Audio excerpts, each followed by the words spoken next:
Hey everyone!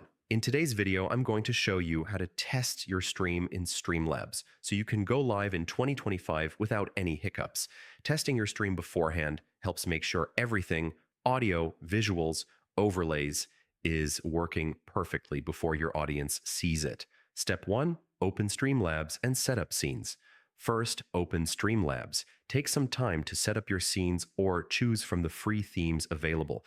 This is where you customize your broadcast layout to make your stream visually appealing. You can add overlays, alerts, and other elements here. Step 2, link your streaming platform. Next, go to your settings and link your preferred platform like YouTube, Twitch, or Facebook. This ensures your stream is directed to the right channel when you go live. Step 3, set privacy for test stream. Before you hit that Go Live button, make sure your stream is private, unlisted, or set to Only Me. This prevents anyone from accidentally seeing your test stream. Step 4. Go live in test mode. Once you're ready, start your private test stream. Monitor all your components, overlays, transitions, microphone, desktop audio, and webcam. Make sure everything looks and sounds right. Step 5. Record and review.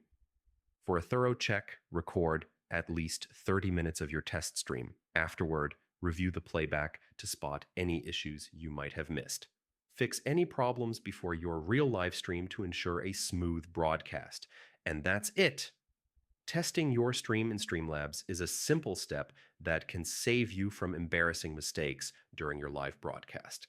If you found this guide helpful, make sure to like, comment, and subscribe for more streaming tips and tutorials.